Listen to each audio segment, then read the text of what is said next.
This is Contractor Sense with Ruth King. Welcome to Contractor Sense. Here you discover ideas, tactics, news, and information that matters to your contracting business and you. I'm your host, Ruth King. This episode is sponsored by Profitability Movement. Google Profitability-Movement to join this community of business owners focused on building profit, increasing wealth, and giving back. Thank you for joining us. Here is how we will help your business and you today. Almost everyone in our industry has said, I can't find good people. What if someone found people who were interested in changing careers and were trained before they applied to work at your company?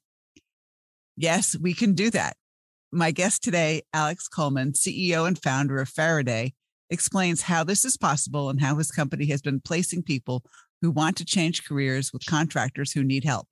Alex, welcome to Contractor Sense. Hey, Ruth. Thanks for having me. Really excited to be here. Oh, it's my pleasure. And we were introduced through Stephen at Power Selling Pros, correct? If I remember correctly? Yes, that's right. Stephen was one of the first folks I met in the industry. And he's been a really great mentor to me and to the business. Yeah. So let's talk a little bit about, as you said, you just got into this industry. How did you find us? Yeah, that's a good question. So I grew up in manufacturing. My father and my uncle started a medical device manufacturing business really out of high school. So I kind of grew up on the manufacturing floor. Temperature of equipment was really important. So I got to know some of the HVAC folks. My father actually helped fund a local HVAC business that a friend had started. So I kind of grew up around the trades. And I was able to go to college. I worked at a startup for 4 years. And when I left that startup, became really interested in kind of giving back to that community that I grew up in. And we got really interested in HVAC for a number of reasons. One, kind of the move to the electrification of HVAC systems was really interesting for climate change. Two, the industry was growing like crazy. And three, there was so much demand from employers to find technicians. So we thought, hey, maybe this is a place that we could get started and see if we can help people get into the industry. Yeah. And so what you've done, and I don't want to take words out of your mouth, but you've found a pretty unique way of finding people who want to change careers. Let's talk about it. Yeah. We focus on folks who are looking to make career transitions. So someone that's 25 to 35, has 3 to 5 years of work experience. They may be working in a manufacturing or a warehouse facility, maybe even a low wage construction job. They're looking to create a career, but making a career transition is really, really difficult. It's a really intimidating process. And what we do is kind of give them a soft landing. So at first, it's peer education. We're informing them of what a life in HVAC or the trades can be like. If they're interested, we invite them to apply to our program. We provide them with 5 weeks of free training. We help them earn the certifications they need to enter the field, and then we place them into paid on-the-job training programs with local businesses. And this ends up, being a win for both the student and for the customer. As a business owner, you get access to folks that have gone through our training program. They're committed to becoming HVAC technicians, and for a student, you can be learning while you're still working. You don't have to quit your job to go join another job. To kind of learn. You can learn while you're still working. And then when you're ready to make that transition, you can do that without, taking too much risk by leaving your current occupation. Yeah. And the thing is that you find them, we're not looking for high school kids. We're not looking for, really, really young kids. You're looking for people who have some maturity on them. And I don't mean that negatively. It's just reality. Yeah, definitely. The high school programs that some of the companies have built are fantastic. And I think there's tons of high school students that are definitely interested in trade careers. But I think that we've, found there's research here that supports this, that 25 to 35 are the most likely age range to actually complete construction apprenticeship programs. But they can be really hard to find. And that's why we've really focused on that segment. Okay, so let's talk about the 5 weeks. I mean, you're taking somebody, I assume, who has no clue what HVAC is and teaching them HVAC, correct? That's correct. We're really just focused on the basics. So we are making no claims that someone's coming out of our business and they're going to be a service technician. Really, the communication to someone coming to our program is, hey, this is a way for you to get your foot in the door somewhere. Instead of you applying to, an apprentice position or a helper position at a business with no experience, makes it really hard for a business to really quantify that skill set. the goal is that we're kind of giving you a leg up here. You've got 5 weeks of fundamental training. You've got your EPA 628 certification. Really, the signal to employers is like, hey, I'm here. I'm interested. This is a career that I really want to pursue. I'm understanding that I don't have all the training I need, but I've got the basics. And that's really, we try to position our program there. A lot of the businesses know how they want to train their own employees. We don't want to take part in that. Everyone's got their own processes. But someone from us, they understand the fundamentals. They're going to be able to hit the ground running on day one. How many people actually make it through the program versus how many start? Yeah, it's a good question. It's typically, depends on the class size, honestly. We found that if we can break the class down into really small groups where they're kind of going through it with like 4 or 5 students, we have a much higher completion rate. Our first few classes were in like the 70 to 85% range. We really, obviously graduation rate is important to us, but it's, at the end of the day, we're kind of a filter for employers. So I doubt that we'll ever get to 100% graduation rate because we're really filtering out the folks that, would have joined a company, spent a week there and said, hey, you know what, HVAC is not for me. And that's totally fine. With us, though, they find that out without having to actually leave their job. Yeah. And I can't imagine that everybody who started is going to go, hey, I love this industry. I always want to work in this industry. It's not going to happen. It's just not. Totally. We get people, they go through, we have a pretty rigorous admissions process. We accept between 5 and 10% of applicants. We get people that go through our entire admissions process. I mean, skill assessments, they personally interview with a member of our team, tons of personal information. Day one, the class starts, never hear from them again. And I think that contractors see the same thing with, entry-level employment opportunities. Our goal is so that we deal with those folks and that a contractor does not. Yeah. And it's much less frustrating. I mean, it's frustrating for you. Don't get me wrong when that happens. But if a contractor has spent time, effort, and energy interviewing somebody who says, yeah, I want to do this, gets to day one and finds out, no, I can't stand this. I mean, look at all the time that everybody has wasted at that point. Yeah, exactly. And a lot of those training programs are paid. I mean, you could be paying someone $15 an hour for, a training program. And I've heard some of the graduation rates can be sub 50%. I mean, it's a really expensive endeavor. You could be investing, tens of thousands of dollars into someone. You better make sure that they actually want to be a technician before you invest that kind of money. You're right. Great. Alex, before we take a break, if somebody's interested in talking to you, how do they do that?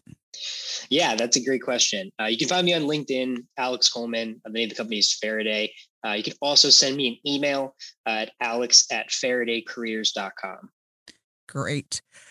We will be right back. Thanks for listening to Contractor Sense. You can't. That's what my daughter Kate told me when I said I wanted to make financials fun. The gauntlet was laid down. The red blanket was waved in front of the bowl. Ronan the Rubber Duck was born. This ebook is a whimsical look at financials from a duck's perspective. To get this fun, easy-to-read Kindle book, go to Amazon and search for Ronan the Rubber Duck Dives into Financials. That's RONAN, the Rubber Duck Dives into Financials. Let me know if I made financials fun for you. Welcome back. Thanks for listening to Contractor Sense. I'm speaking with Alex Coleman, who is the founder and CEO of Faraday. And we're talking about attracting people who are between 25 and 35 who want to change careers and they're looking at HVAC.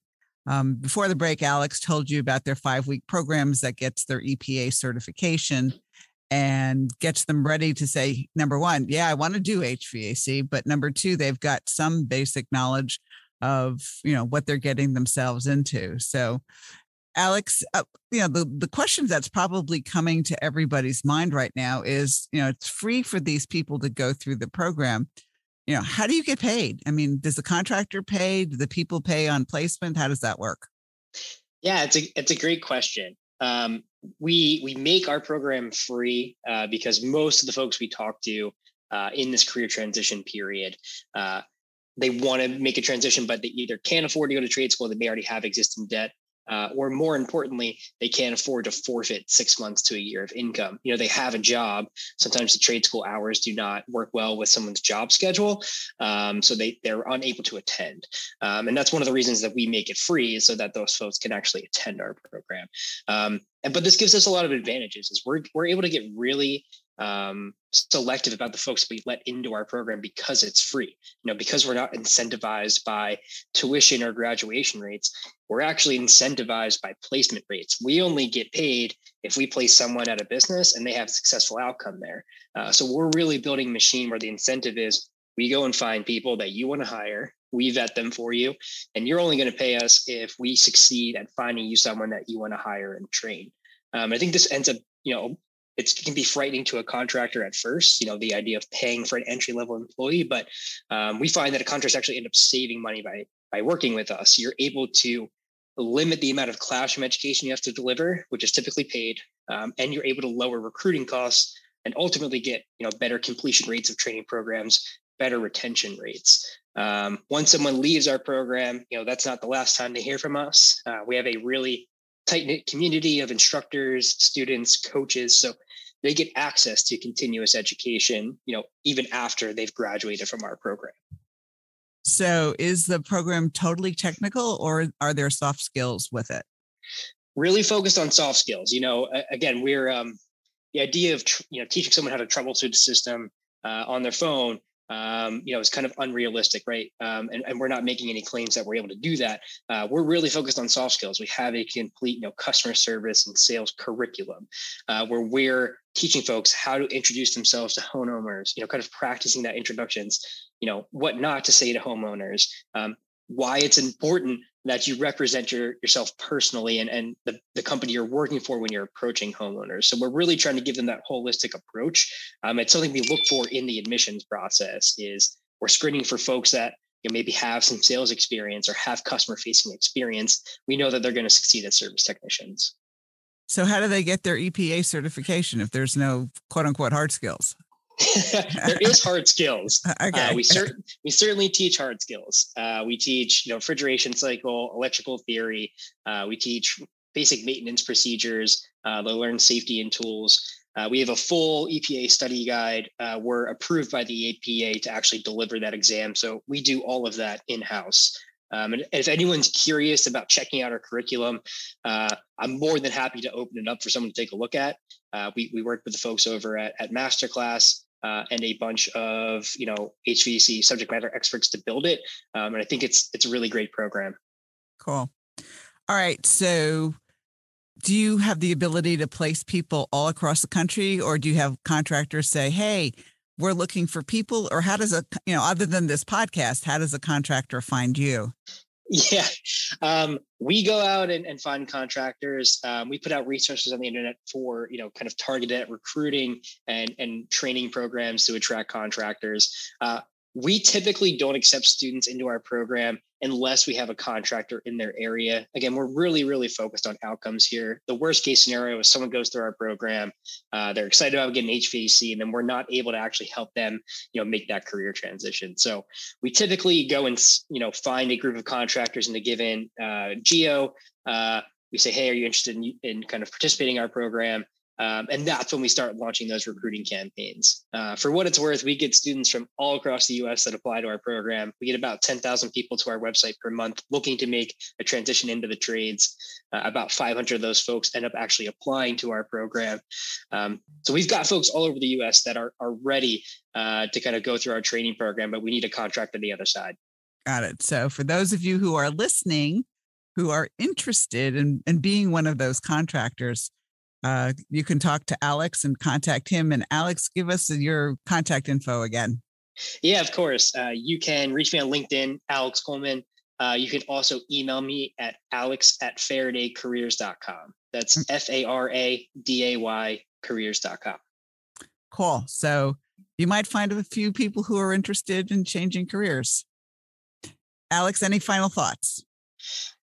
No, that's it for now. It's been a pleasure speaking with you, Ruth, and looking forward to seeing you over the next few months. Thank you, Alex. And thanks to all of you for joining us. Choose one thing that you discovered and implement it in your business. These ideas, tactics, and strategies help you make more money, have more free time, and give back. If you like today's program, spread the word. Please review this podcast on any device you're listening to it on. Help a fellow contractor make more money too.